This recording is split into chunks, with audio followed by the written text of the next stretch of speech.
अगर आधी रात घने कोहरे में कोई आपको आपके नाम से पुकारे और जब आप मुड़कर देखें तो वहां कोई इंसान नहीं बल्कि कुछ और खड़ा हो, तो आप क्या करेंगे?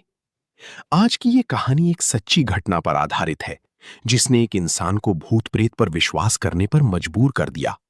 ये कहानी है उत्तर प्रदेश के आजमगढ़ जिले की, जहां मेरे दोस्त के चाचा जी बृजपाल सिंह रहते थे। ठंडी का मौसम था और गांव में खेतों के लिए नहर का पानी छोड़ा गया था। दिन में सभी किसान अपने अपने खेतों में पानी भर चुके थे, लेकिन बृजपाल सिंह ने सोचा, मैं रात में अपने खेत में पानी लगा दूंगा ताकि सुबह तक खेत भर जाए। उनका खेत गांव से थोड़ा दूर एक सुनसान जगह पर था और रास्ते में पड़ता था एक पुराना कुआं, जहां एक साल पहले गांव के उगरसेन के भाई ने घर की झगड़े और मानसिक परेशानी के कारण कूदकर अपनी जान दे दी थी। रात के करीब 12 बजे खाना खाकर हाथ में फावड़ा लेकर बृजपाल सिंह खेत की तरफ निकल पड़े। चारों तरफ सन्नाटा, ठंडी हवा और घना कोहरा। उन्होंने नहर का पानी अपने खेत की ओर मोड़ा और नालियों को साफ करने लगी। काम करते करते रात के 2 बज गए। अब ठंड और भी बढ़ चुकी थी और कोहरा इतना घना था कि कुछ भी साफ दिखाई नहीं दे रहा था। तभी अचानक किसी ने उनका नाम पुकारा, बृजपाल। उन्होंने इधर उधर देखा, लेकिन कोई दिखाई नहीं दिया। उन्होंने सोचा शायद भ्रम होगा और फिर से काम में लग गई।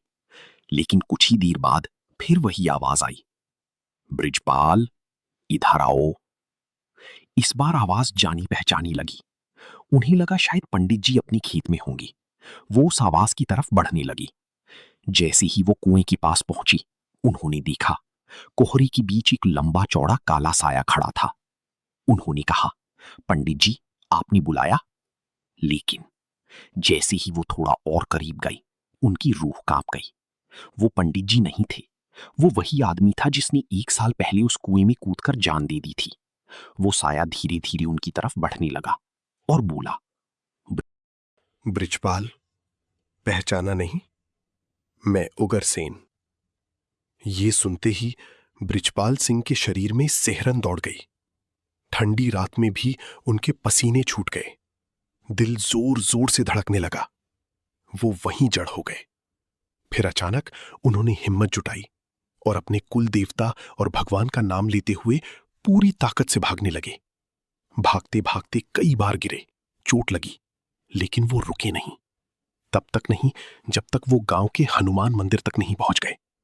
और जैसे ही मंदिर के अंदर गए, वो वहीं बेहोश हो गए। सुबह जब गांव वालों ने उन्हें देखा तो वो तेज बुखार में थे। घर ले जाया गया, जहां उन्होंने पूरी घटना सुनाई। पंडित जी और झाड़ फूंक के बाद उनकी तबीयत ठीक हुई। लेकिन आज भी उस रात को याद करके वो कांप उठते हैं और कभी रात में खेत में अकेले नहीं जाते।